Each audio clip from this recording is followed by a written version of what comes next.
Rob and I are so cultured. As we talk, I know why you asked if we went to a play, because as we said in the chat, Rob and I are frequent visitors to TSO. We are people that always go listen to the symphonies. We need to know what's going on with the orchestras, and it's in the city of Toronto. So TSO. Well, you're a big fan of the trombone section. I did play trombone as a kid in band. Was it rusty, or was it nice and polished? Honestly, you know what? Here's the secret. The only reason I wanted to play trombone was because Thomas Riker from TNG was like, yeah, I'll play what Riker does. And then when I picked my instrument, I'm like, I want trombone. That's the reason why I played trombone. Thomas Riker. Not Thomas Riker. T. I thought it was William Riker. William T. Well, I think of Thomas, the clone version of the Maquis, the other one from the Split, but it is William Thomas Riker. But yeah, that's the reason why I play trombone. Anyways, he would bust it on the show once in a while, right? I vaguely remember him doing it on the show all the time. Yeah. It was a big thing that he did all the time, because in 10 Forward they play musical instruments. It was one of those times where, Rob, it's funny you mentioned that. I do have quite a collection of new trombones now, so both plastic, brass, and whatnot. So you mentioned this as we were doing the tour, and as you and I were walking, we did notice a new note that this ruffian known as Vanis left behind. I did know that you discovered it as you were looking at these trombones. I think the message had something to do with all I know is that, to me, you look like you're lots of fun. Open your loving arms. I want some. So weird. What is that? Anyone know what that is? Anyone can us given the notes, the mysterious, the riddle wrapped in a question, the enigma known as Vanis, leaving clues behind. So those of you who know, please let us know. It's like trying to decipher a Bob Dylan album. It's next to him. What's he saying? Get over there.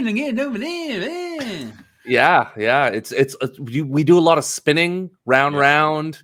That's I right. don't know what's going on, so that's one of those. I'm either dead or alive. I haven't figured it out yet. All right, welcome everyone to the Heroes World Quarantine Podcast. We are doing something a little different today. We are going to talk about something that's been very critically acclaimed, blowing up the internet for weeks.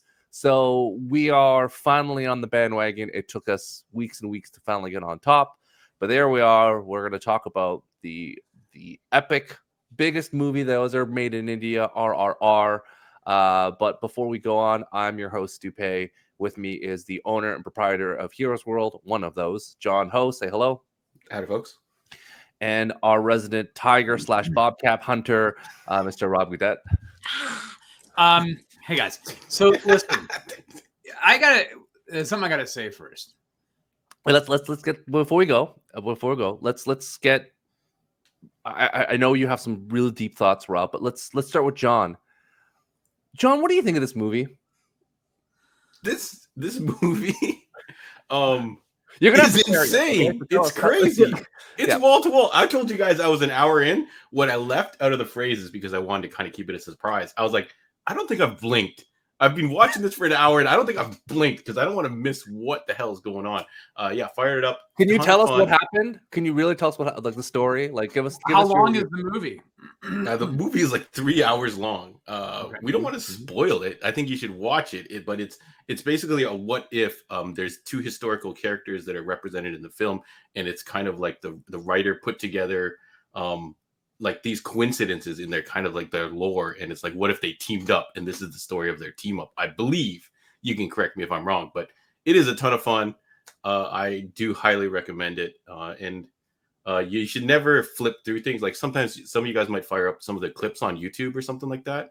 Watching things out of context is no way, shape, or form a way to kind of get an indication of what the movie is about. Like you don't get the feelings behind a lot of these scenes and stuff like that. You will be amazed at some of the stuff they do, but I do highly recommend you watch this movie from beginning to end. So ton of fun. Yeah, Rob and I have some things we have to tell you, John. Yeah. Rob, did you guys watch a different movie and watch the wrong movie? No.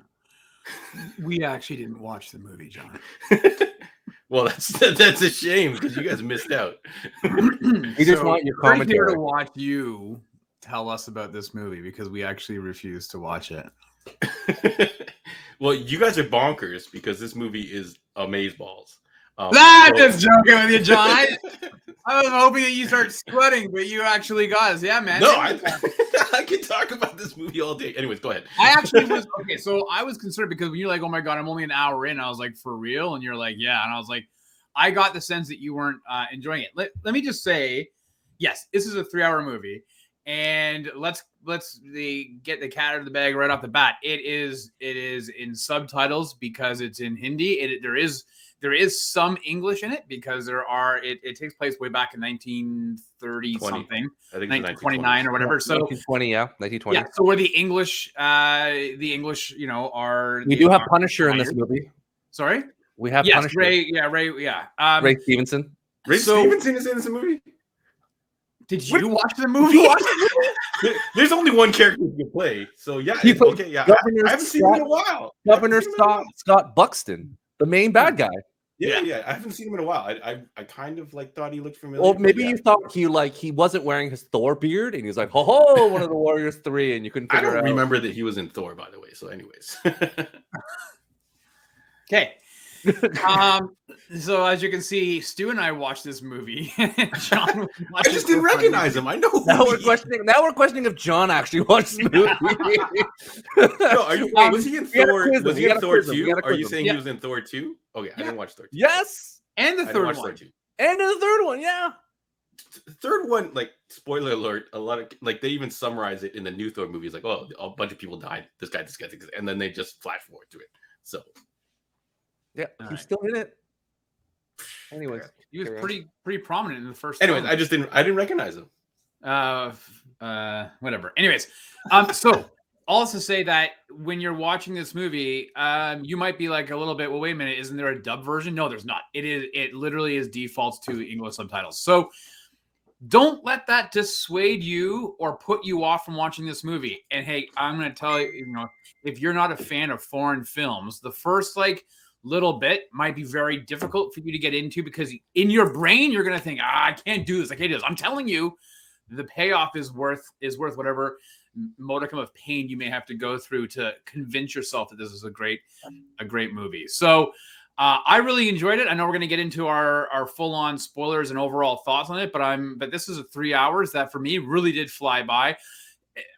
I'm sure you could have cut out a little bit of it, but overall, it's a great movie, and it's on Netflix. So there's really no reason as to why you shouldn't make the time for it. It's funny because this movie has been on the hotness for like a month now, and I'm like, I had another one of my friends at a barbecue say, "Hey, have you watched RRR?" I'm like, "No." It's like, and he described it as like two of the best actors in Bollywood with the best director and the best writer coming together. That's why it's called RRR. It's like their names are all with an R in it, and it's kind of morphed into like RR meaning a bunch of different things. Yeah. And they say it was so catchy, they're like, we just decided not to change it. It's one of those names where it's like that was like the default like RRR project, and they're like, you know what, this name kicks so much butt, we're not going to change it. So it was one of those things that I'm like, you know what, I'll get to it. Shout outs to Nihar, who was like, you got to watch it. I'm like, yeah, I'll get to it. And I saw it, and I was like, okay, I saw it, and I was like, how do I get Rob and John to watch this? And for disclosure, I sent out the message. I'm like, hey guys, we should watch it. And both of you guys are like, I don't know. I sent the little brief synopsis, and Rob was like, I don't know about this. I sent the trailer, and John, because I had a very limited amount of time because you sent it out to us on like, it was Monday. Like 2 weeks ago. Yeah. No, it was Monday this past week. Like, hey, we should do this. And I was like, I don't know if I'm going to have time. 2 days ago, not 2 weeks ago. Like 2 days ago. No, but we talked about RR for a while. I'm like, maybe we should do it. But then when I actually sent the links and stuff, I'm like, oh, let's commit ourselves. When? I don't know, but let's try to get RR done. So it's critically loved on Rotten Tomatoes. 91%. Is it doing well? 91% critic score, 94% audience score. It is, like I mentioned before, the highest, like 75 million to make this movie, and you definitely see the $75 million in just everywhere in this movie. It's absolutely bonkers. And just it's one of those movies that has kind of jump started Bollywood slash in like it's one of the movies that's crossed the $100 million threshold outside of the country, and for Hollywood and whatnot, everyone needs their own Tom Cruise to bring back the movie theater experience. Tom Cruise has done it in America, and here we go. The three gentlemen in question are have as well, and we're all going to butcher their names several times, so please don't keep us don't judge us by the fact that we're unable to pronounce half these characters or actors' names. So we'll do our best. In all fairness, John gets most people's names wrong anyways. So I mean, that's just the default. You won't notice a difference.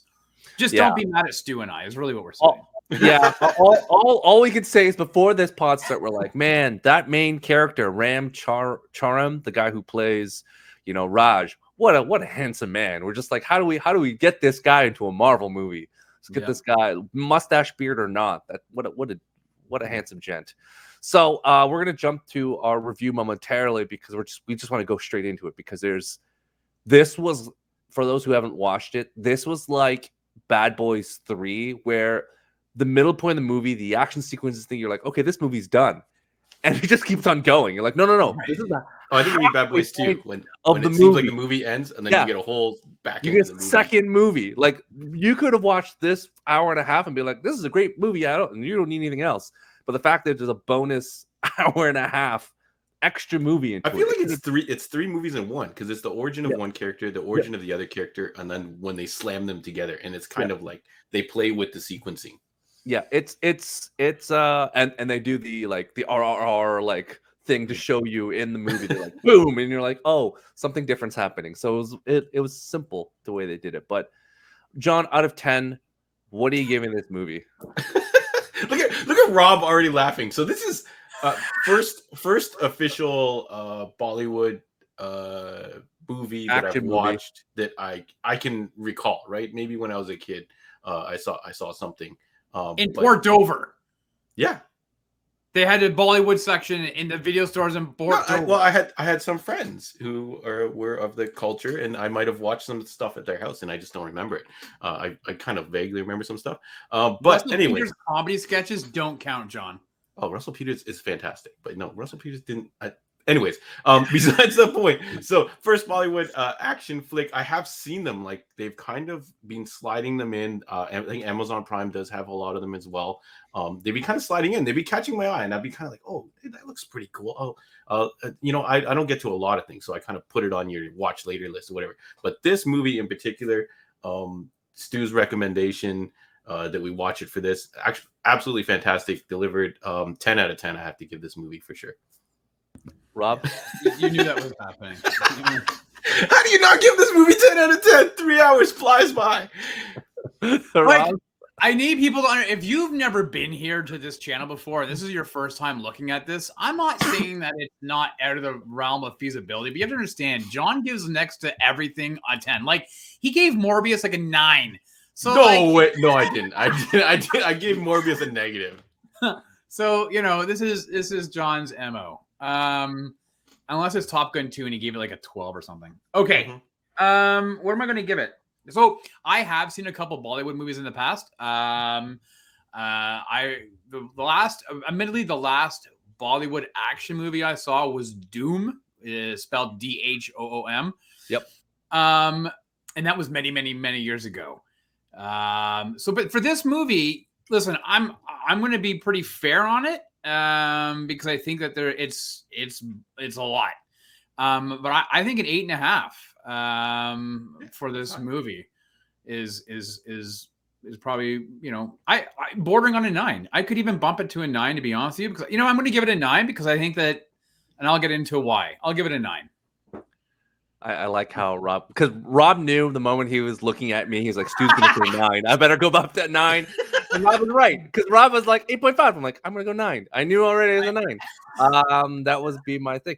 Yeah, I think we all have seen the gifs and the stuff of like of these, Indian Bollywood movies of like the dance sequences and like the fight sequences and all that stuff in GIF form.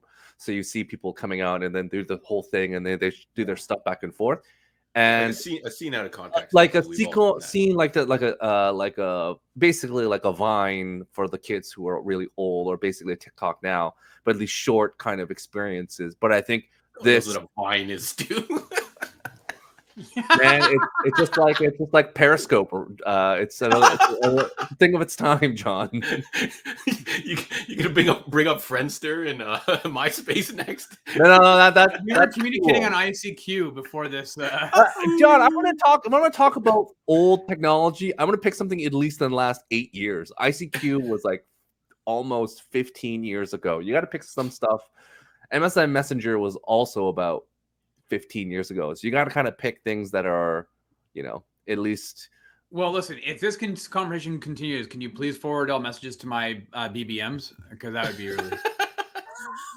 Rob, why are you throwing shade? You know it doesn't work on my Palm Pilot. Slow down.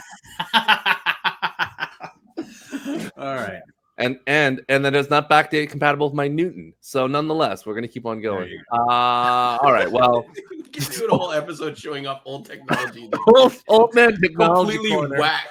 You're in a channel of guys who have no idea what this movie's about in the context of these heroes, but we're gonna go into it. So for those of you who are just want to listen to just three people just have a conversation about the fact that, as Rob mentioned and messaged me before, it's like the dubbing seems weird. I'm like, oh yeah, it's another language on top of another language. Don't worry about it. My example is, even John was mentioning, it's like a Cantonese movie and they're doubling it to Mandarin because there's more people that speak it. They just let's just do it that route. So there is the original language of RRR, and then they've just dubbed it to the mainland language to kind of get more views. But all right, John, throw up the spoilers because we're gonna have full spoilers. I love this movie, but those listening at home, those of you who know, Rob asked me how many times I've seen it. There we go. Dose. So let's, John. You have your list. It's ready to go. You have notes. Tell us your thoughts on this. I have all kinds of notes. Where to begin for this movie? I don't know. Freedom fighters that were trying to fight British oppression who have never met. But in this story, it's not even like, it would be generous to say in America it's inspired by real life events. They don't even say that. They're like, this is just made up. Yeah. Don't worry about it. There's no way this happened. This is some crazy shit. Enjoy. Yeah. There's too much to choose from, too much to delve into. So I'm going to keep it short. I'll choose my 3 favorite kind of scenes that happened or moments that happened, and then I'm sure we'll talk about all the other kind of stuff as it comes up. So number 3 is during the towards the final sequence. There is a motorbike coming at Beam. I think I'll call it Beam, and he kicks it and it flies into the air, and he catches it. And he proceeds to wreck shop with it. He's holding it by the tire and stuff. I don't remember if in the story it's established that he all of a sudden gets superhero powers at that point. I think he's always had it. I think Biam, or I don't, maybe that's not how I'm correcting it. Kumaram Biam. Biam. He kind of just like he's like whipping it around by just the front spokes and stuff like that. And it leads into, he smashes it into one of the main I wouldn't say main bad guy, but one of the more annoying guys who deserved to be wrecked by this motorcycle. So that was really fun, and I believe it's in the trailer. So if you watch the trailer, you'll know what scene I'm talking about. But there is way more than that going on in this movie, so watch the rest of it. Number 2 is the entrance to the big I don't know if I want to call it a palace or the parliament fight or whatever. The one guy comes in fight, the middle of the movie fight. Middle of the movie. So could have been the ending. It could have been the ending. Like it could have been the final. Yeah. That could have if they ended the movie there and they said to be continued. Oh man, that would have been a fully satisfying movie. So at the beginning of the movie, there's this disclaimer. Sorry, there's too many D's in there. Or I'm adding D's when there isn't D's, but it says all these animals. Disclaimer. Too many D's. There's like all these animals were not hurt in the filming of this movie, and they're all CG generated. And there's a whole list that actually gets very specific, and I'm like, that's kind of weird. I don't know if they're just covering all their bases, but there's a point. He enters, and there's all these cages. It's like a Trojan horse kind of thing. And all the animals that were listed at the beginning come rushing out. And you're like, this is amazing. There's like tigers, there's like all these different animals. I feel like there's mongoose and all these crazy stuff. Yeah. running in, and there's hints of it throughout the movie. Like they get these big chunks of meat in there. I guess they're feeding the animals and stuff like that. But he is not to be topped. Ram shows up in a flaming chariot of horses.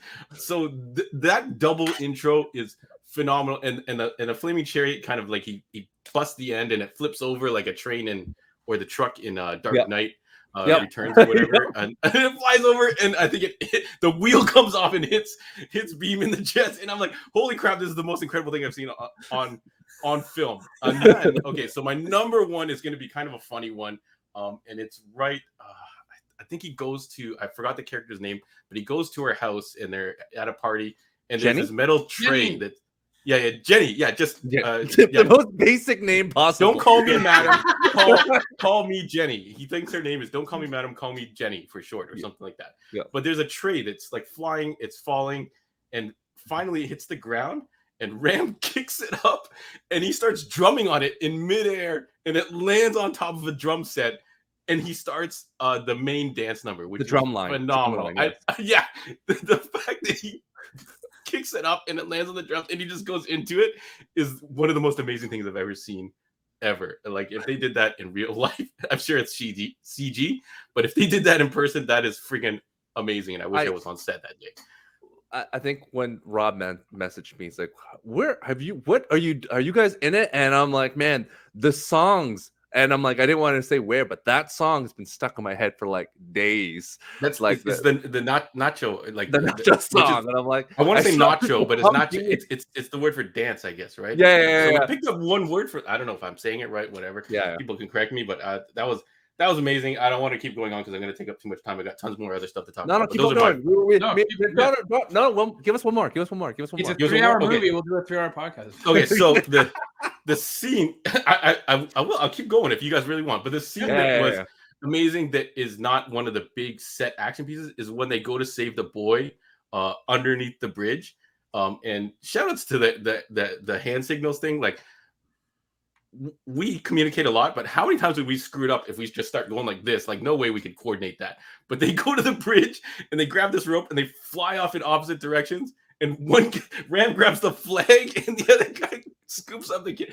It was like, I can't just not say amazing. It was a like amazing scene. And then the highlight of them holding the hands together and they're and then they catch and then at the end there's a whole celebration and then friendship kicks off. But they also make this human pyramid where they kind of climb up the pyramid, climb up a dance. Yes. Yeah. I don't know if that's physically, like, is that a thing? Like, that's physically possible? There are in like that. That's a thing that happens, but not that big. So yeah. So that was insane. Like, and I could go along. There's so many the friendship squats, like all the stuff that comes after. You think the movie's gonna slow down? I think that's only like the first hour. A lot of this stuff happens, and I'm just like I'm literally, I don't think I've blinked. And then they kind of run into the friendship montage, which is about the 1 hour mark. And I'm still enjoying. I'm like loving this. So yeah, I can keep going. This was kind of like Infernal Affairs, where they're like two people, cat and mouse, constantly. But like, will they find out that they're both the opposing sides? When Ram was like getting the caricature drawn, it falls into like the mud puddle. Gone forever. It was like watching them walk around. I'm like, oh my god! And then like they were watching Ram sleeping. I was like, oh, we put a blanket on him or something. I was like, these are great friends. This is great. Rob, give us your thoughts. What do you think? What are you thinking? John gave us some of his great. Yeah, you know what? So here's the thing, guys. I would recommend, if anybody who's interested in watching this movie, actually don't watch the trailer, because I'm almost kind of afraid that the trailer might. It's not even a matter of spoiling some of the action scenes that that they do showcase, but it may cause you and give you pause and say, I don't know if I really want to get into this movie, or I don't know if it's really for me. Again, I think you got to take a chance and listen to us and dive into this. And I've already spoiled like a shit ton of the stuff. Well, no, but when you're watching it though on a trailer, I think it does a bit of a disservice. This is not the type. Listen, we're coming from a Western perspective, is that when you're watching a foreign movie and you see a trailer for it and it doesn't feel at home. Do you know what I'm, and I don't mean in America. I just mean at home. Like, it feels different because it's different music, different styled. It's dubbed, or it's not dubbed. You're just like, I don't know. Trailers can often ruin things for you, but I think watching a trailer like this would just put you off of even giving it an opportunity. So I would really highly recommend people just don't watch the trailer. But that then going on top of that, hey guys, it is the first little bit is going to kind of take some getting used to watching it. You are going out of your comfort zone. But I will say this movie is full of charm. It's full of heart. There are about 12 different plot lines going on in this movie. Some of it is completely absurd. And we've mentioned a couple of the things, Stu just mentioned the guy walking around with a caricature of somebody saying, have you seen this person? Everything else. Some of it seems very familiar in lots of movies that you've probably, seen, especially in some of the Marvel movies. But you'll excuse all of the craziness and the absurdity of it all because what triumphs all of that is its heart and then the action. And so if it's not the heart and the, the charm of the movie that gets you, these action scenes are intense. Like I messaged out the guys and I'm like, okay, when is this director being tapped for like a next major Marvel movie? Or even in a DC movie, because his style is very evocative of early, oh my God, I can't remember the John Woo. Like you can see he takes a lot of, he's been influenced by a lot of directors in the past, including like John Woo and some of the more modern day action directors, the slow-mo stuff. That's where I look at the John Woo stuff. Like you can see a thread line between like Replacement, Hard Boiled, even Face Off, anything like that with the exceptional slow motion that they do. But yes, John said at the beginning of this, there's a disclaimer about all of the animals or they were never hurt or harmed because it's all CG. I gotta say, like a few times you could tell they were CGI, but a lot of that shit looked really good. I was like, holy crap. That wolf in Tiger Chase? That's $75 million. If you told me they spent $55 million on CG alone, I would have been like, yeah, that totally makes sense because that shit looks wicked. Also, as a white guy, I got to tell you, I was pretty disgusted with the white people in this movie. There is a bit of a controversy brewing over in the UK that they feel that the portrayal of the British people and soldiers during that time was unfair to cast them as villains. Historically accurate or not, you make that decision. I would say it's probably true. But you fall for these two characters, you fall for these guys and their quests, their missions, that much like the sequence of a DNA, they interweave and bisect each other quite often until they get to the end. This movie is fucking fun, and it's not like a typical Bollywood movie. And so the last thing I want to say is I think people, when they think Bollywood movies, it's full of color and bright and a lot of singing and dancing where story is told through song and dance. This is not your typical Bollywood movie. There is some song in this that does help progress the story. There is one big dance sequence in the first part of the movie, and there's a smaller one at the end. Yep. But aside from that, this is not what you would think as a typical Bollywood movie. So I really enjoy this. I would throw this one on again. It is something, though, that you can't put on in the background because it is not dubbed. It is in subtitles. You do want to pay attention to it. And my quick last thing, for people who are like watching it, if they subtitle the songs, the translation, I think, is not right. It's a little bit off. So don't really be too concerned that if it doesn't make sense, they're the lyrics of the song. So all in all, I'm just like John, where I say I don't want to take up too much time because I usually could go on for hours. But this is a great movie. It deserves your attention, and I really hope that people get a chance to sit down and watch it. I know Netflix has talked about them dubbing this in multiple languages, in English and in different languages, to get the exposure.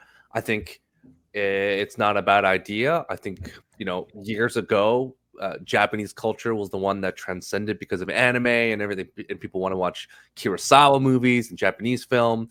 Then there was a little brief time of Hong Kong cinema, of the action, and then all of a sudden now it's more recently Korean culture. So now it's good that this maybe can break the barrier for, you know, Indian, South Asian films, because again, there's a lot of love for, you know, Parasite and whatnot, but there isn't that much in this outside of like Life of Pi. But that wasn't really even, it was in India, but it was not really a language, a full foreign movie. And that was an Ang Lee movie too, right? Yep. I would say though, movies are. Sorry, go ahead. Sorry, to counter that though, I get, you know, having the English dub allows maybe a lot more eyeballs into it. Like Squid Games, my son only wanted to watch the English dub, but I was a big fan, guys. You know, this last couple of years of Dark. It's German, and I would always recommend people watch it in German with this English subtitles. And I think that if they were to re-release this RRR with English subtitles, I would probably still watch it in its native language with English dub. I just think it adds a lot more to it. So it's no dissimilar than watching Das Boot. Like if you're gonna watch it, watch German. Don't watch the English dub. It's not the same experience.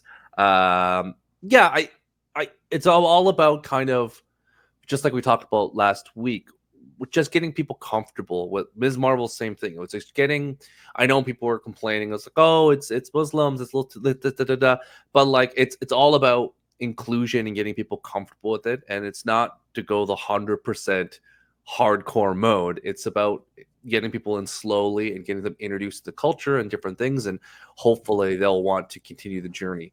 I kind of was like looking in the background in my mind. I'm like thinking this was a Marvel movie. I'm like, when's Kumail Nanjiani going to show up as Kingo? I'm like, where's his point in this? Either Kingo Senior or Junior or whatnot. So I kind of was laughing that in my head about that. It does seem like a very thing that there was happening, because John, to your point, these are basically superheroes.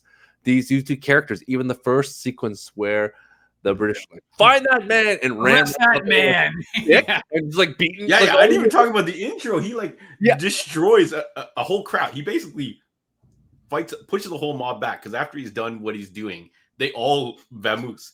And then they show them giving out the awards, and this guy doesn't get the award. I want to know what those other guys did. You're white, John. That's why they got. I know it's a racism thing, but I'm like, how did they justify this? This guy fought off an entire crowd. It was crazy. There was one point where like the whole crowd's on him, and he's kind of like jockeying back and forth, and the whole crowd's like going like this. It was a great sequence, like with a wooden stick, like this guy. Bonkers, unbelievable. This movie. It's one of those things where, you know, I the second time go around, I just sat there just like, what, trying to pay attention to all little things, even like. For me, the second time around was, I think what there's not enough attention, at least on the small thing, is foot movement. The fast nature feet of these two actors that can do the dancing, singing, and like the footwork is incredible, both for the fighting and not fighting. Like these guys really know what they're doing, because when you're watching all these films, you could see people who aren't properly trained, just they're like boxes and they kind of move their arms back and forth. But these guys were twinkle toes all around. They were really just look like they knew what they're doing out there. So I was very impressed by just the little things here and there. But yeah, I could not believe that the middle of the movie, the first time I watched it, I was like, oh, this is good. This is, wow, unbelievable. And then it kept on going. I'm like, where are we in this movie? Oh my God. What's happening? So yeah, it was such a surprise, but man, I didn't stop for a moment and go, how many lives does Ram have? Like this guy died and came back so many times. Well, it's one of these movies though. Like I watched the first hour Monday night, I think it was, and then I was at the gym and I thought, oh, I'm going to throw it on the treadmill for my 20-minute cardio, and I was like, I can't do it because I need to read what's happening. Mm-hmm. But the problem is that it sticks with you like that. When I'm, for me to be able to jump on the treadmill and instead of listening to music, I'm going to throw this movie on for like 20 minutes. It's because it was in my head. Like it stuck with me that I wanted to keep watching it. It's like binge watching a TV series where it ends. And you're like, oh, I need to see the next episode. This movie just, because it is 3 hours, you're like, wow, that's a long time to sit. If you don't have the time, you might need to break it up, but you're going to find yourself wanting to kind of go back as soon as you possibly can. And that says a lot from Rob, because when he watched Justice League Snyder Cut, he just didn't want to stop it at all. And I went full 4 hours. Full 4 hours. So, Four times. If we had to rate the sequences of those Scandinavian children singing compared to the Bollywood dance sequence, I know Rob, all of their names. I just feel that the drum action there and to the charm, and I think part of the two is like these two men are basically being, extreme racism, and the look on their face of pure joy of like, yep, but we're gonna dance this off, and it was basically they win the guy over. They win the guy over because he starts getting into it, right? And then he's like, let's go, and then he loses, and he's like, oh damn it, right? That was a great scene, and he throws the dance off, a la like Vin Diesel and Paul Walker, like from Fast and Furious, right? I'm like, oh, what a nice guy. Yeah, like it was funny. The other guy's like, "Don't you know how to do flamenco?" I'm like, "Wow, this could be amazing." I'm like, "What is happening in this sequence? Yeah. What amazing!" So, yeah, I can't, like, the songs got stuck in my head. The sequences, like even that first chase where he's like pouring the blood on himself and running through the jungle. I'm like, yeah, what is happening?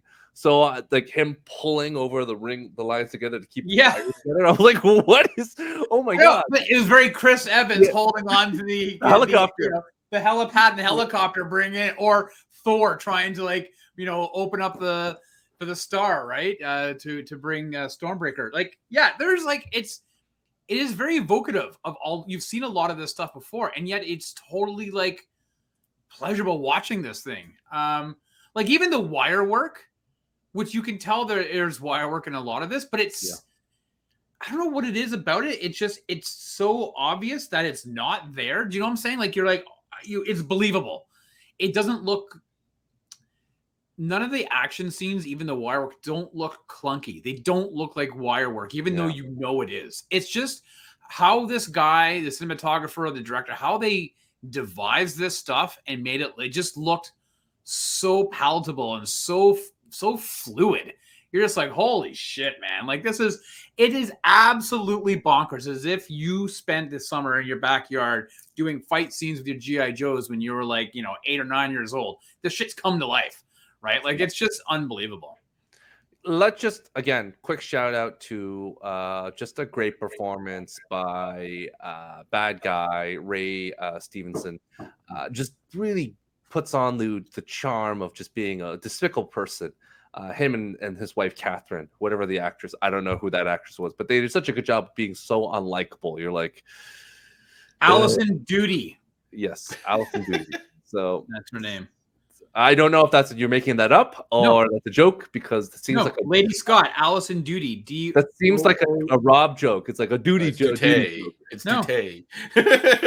Oh, you can't see it. Allison. Yeah, I like how you hold up your phone. Yeah, a duty joke. Yeah, I think I think I would love it. So this is my fun question to you, John and Rob.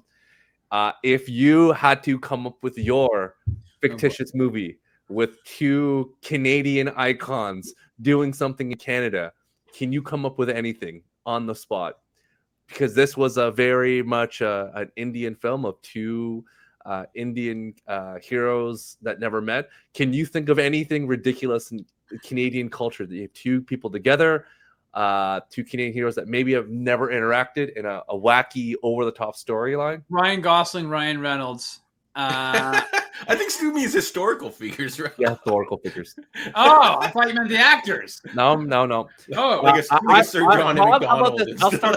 I'll start you off. This is a movie starring Ryan Reynolds and Ryan Gosling playing two great Canadian athletes that roam the country. One being Terry Fox, one being the guy that, oh my gosh, what's his name? The Hansen, Rick Hansen, as they do a marathon of hope. Basically, what they're doing is, what you don't know is they're actually hunting Sasquatch. So that's why they're going across the country, fighting off Sasquatches along the way and fighting off the supernatural. So that was the whole preface around this crossing the country. But these two heroes are going across, killing off monsters of the night. That is my pitch of two Canadian just fighting off bad guys at nighttime. John, do you have anything? No, I didn't pay enough attention in history class to come up with anything along those lines. And I feel like the Canadian historical figures aren't as hot or as popular. Commodity? I remember someone contacted me and they made action figures of a bunch of like Sir John A. Macdonald and stuff like that. And I was like, I would love to carry those, but unfortunately, no one's gonna buy those. So, I'm sure there is a ton of proper Canadian historical figures, but nothing comes to mind. Sorry. I want to see the sequel to this. Like, Wow. I heard... Louis Riel.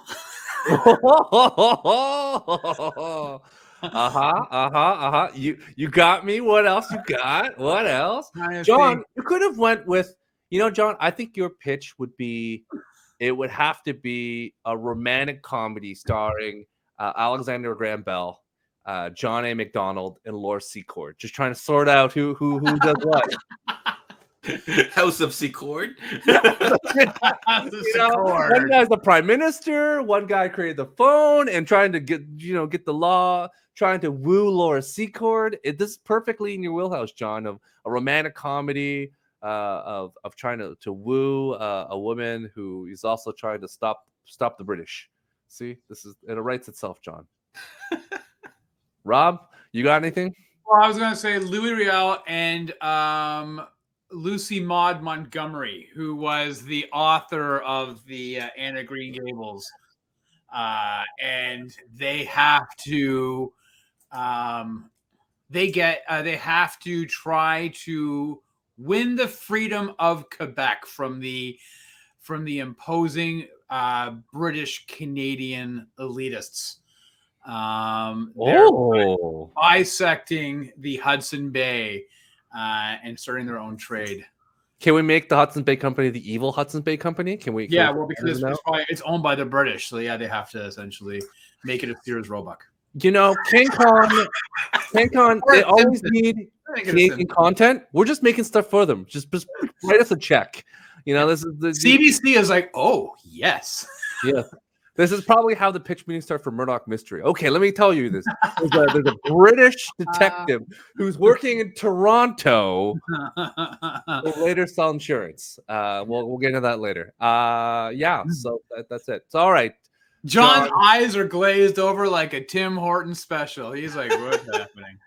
Or John could talk about, another one to John. It'd be Dr. Norman Bethune. The man who created the modern day. Can we go back to talking about RRR? Who created the MASH units that we know of today? Right. He went to China to do a lot of humanitarian aid over there. So I think that would be your vehicle. It would probably star who's the Canadian actor right now that's hot right now outside of Ryan Gosling, Ryan Reynolds, and Nathan Fillion. We'll have Nathan Fillion there, and then he teams up with who would the best connector be at that standpoint? Probably be let's go with Tommy Douglas. The two of them go over there and fight dragons. We'll do that. How about that? We'll continue on. And I think they should have like side quest, like with like Ryerson, but then that guy gets blown away because he's a racist piece of shit. And 100%. Ryerson's the mole. Like he's the guy that's like, I'm with you guys, and meanwhile he's selling them out to the background. As played by Kiefer Sutherland, because he can't play his grandfather, Tommy Douglas. I like. All right. This guys. What do you think? What do you think was the most expensive shot in this movie was? I think it was the spear rising out of the water with all the about the movie. Yeah, I want to talk about the movie. Come on, can we get back to the movie? Rob and I don't know, John, if you realize we got a message from the Canadian government saying we're not talking about Canadian. No one cares about these Canadian. We're not I want to know what the most expensive shot. I think it was when he was pulling the spear out of the water and all the water droplets started to come. So John Candy and Wayne get out. John Candy tried to buy the Argos, and they have to go across. You know what would be good? You know what would be good? A second city. So John Candy, Rick Moranis, like that old Eugene Levy. Yep. Eugene Levy. But we could do like an Argo style movie where they're like a troop of people, but actually they're going overseas and use their cognac to save. They have to break into the U.S. to be able to get into the entertainment. And they're like, let us in. And only Paul Schaefer's the only one who's made it across. Yeah. All right. RRR. Listen, man. I don't know which was the most expensive scene. I think, like, so this is a $75 million budget, I think you said, right, Stu? Yep. Mm-hmm. However they budgeted this out and however they did it, like, they didn't leave anything on the table, but they equally didn't cut anything to make it look budgetary, except for one scene. One scene at the end when Ram is on the horse. He's riding that black stallion. And when they do the close-up scene, you can tell it's like a fake horse, and he's just doing, he's just doing this. And it's just like the horse's head in the back, and he's just looking, and you can tell it's not a real horse. Yeah. That was the only time. The only budget thing I saw was, when he gets the grenade belt and they start sticking the grenades on the arrows, which amazing scene, by the way. But I felt like the grenades looked really cheap. They looked like dollar store foam grenades or something. Well, I don't know what a real grenade looks like. It's so funny because it evoked Rambo. Like, you saw him, you're like, oh, that's Rambo. like I'm saying, they pulled a lot out of this and put it all in. They made like a nice smoothie.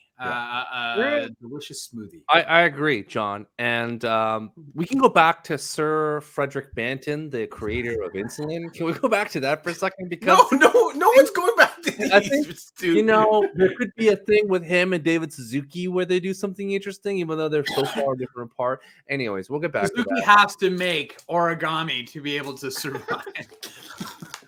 Old school origami paper plane. It's should every movie end with a dance? I think that's how every movie should end. I feel like the zany best friend should be Lester B. Pearson. Then, just have Pearson come in there and be the best. Okay, John, tell us where they can find you. Dress up. Oh, it's not famous enough. Don't get into his tickle trunk. Yeah, it's not. Yeah. Anyways, I would put Neil Young above Mr. Dressup if I need someone to come in with some chops. Neil Young. John, tell us where they can find you on the internets in the desert of the real. Yeah. So wait, are we done? Are we done with the talking about RRR? You got a last minute something? I think everything should end with. I think we talked about everything. Phenomenal. I think we're good. I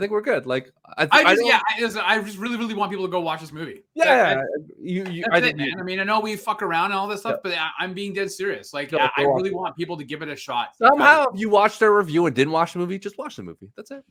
Yeah, I think that we do ourselves a disservice if we let our own uncomfortable moments or prejudices or whatever you want to say block us from watching. And I'm very guilty of doing that. I'm very guilty of not stepping outside my comfort zone for a lot of movies and TV shows. And maybe thanks to Netflix, it's really opened my eyes to a lot of different movies and shows produced from other parts of the world. And so I'm hopeful that people can look at me maybe and say, oh, if this stupid, guy can, watch his movies and enjoy it, maybe I can too. There you go. I found that's it. John. Well put. Yeah, definitely go see this movie. Lots of fun. I really like the friendship message as well. When he's like, "Oh, it's like us, guys. It's the three of us." Yeah. He's like, if I don't make it, this friendship that we have, I'm gonna cherish. It meant so much. Anyways, so yeah, if you're looking for us, I don't know, maybe forever for us. I'd be like, I'm gonna cherish it until the fall season starts. Bow and arrow time. All right. Thank you for listening to all that nonsense, folks. Thank you, Stu. So if you're looking for us online, Heroes World Online on Instagram and Facebook and the YouTube. If you're not already subscribed, please subscribe. Hit the like. Give us your comments if you've watched this movie and you enjoyed it on our recommendation, or if you watched it beforehand and you're just curious on what other people think. Definitely let us know in the comments. If you're going to visit us in the real life or the real world. Desert of the Real, 8601 Warden Avenue in Markham, Ontario. Come check us out. We got tons and tons of wicked stuff in the shop. We want to put all kinds of fun stuff into your basket or whatever. Thank you very much, everybody. Rob, what's going on the Sidekick Show? Oh boy! Listen, we are talking. Speaking of a great Canadian, Monday night, 8:15 live on YouTube, Facebook, and Twitch. We're going back to 2011, Stu. Are we talking about Chad Kroger? Ryan Gosling. What? Are we talking about Chad Kroger from Nickelback? That's how you remind me. No, we are talking about Drive. Drive, the 2011 movie. Oscar Isaac. Oscar Isaac, Ryan Gosling. A whole bunch. Sorry, Christina Hendricks. Yeah, and Albert Brooks. Bryan Cranston. At any rate, definitely want to check it out. If you haven't seen Drive before, it is currently on Amazon Prime Video. It's also on Crave if you have the Stars extension, which John says nobody does, but some people do, like me. So I would definitely recommend checking out Drive, and then join us live Monday night, 8:15 p.m. YouTube, Facebook, and Twitch as we go over all the cool stuff, all the news that's fit to print, and then what's new in the store, and then we'll get into the review. So I'm sure there'll be thoughts of Comic-Con because it'll be fresh in everyone's minds. So well, we might do a Comic-Con roundup at some point, the three of us, maybe, I would imagine. No? Depends. We saw that Dungeons & Dragons trailer, and I don't know how I feel about it. It's only start dropping till tomorrow and Saturday. So oh my god, I don't know how I feel about that. I watched it. I'm like, how do I feel about this? I don't know. Well, I'll tell you what. If we're gonna do a Comic-Con roundup, I'll make sure we discuss the lower tier news that coming out of Comic-Con. How's that? We'll see what happens. If that's the big drop, then I don't feel good about everything else. It's Thursday. There's not a real bit. That's why they had to get out of the way, right? Like Dungeons and Dragons. Let's find this over here. Exit stage left, please. Yeah. We're not even in Hall H. We're in Hall A. Ooh. God, I love Chris Pine, but god damn, he's just playing Chris Pine. I was like, oh, it's James Kirk. Yeah. Is it Kirk again? I was like, I'm like, oh god. All right, well, thank you all for joining us. Have a wonderful day. Watch RRR. Find your soulmate best friend and go save a child from a burning bridge. See you guys later.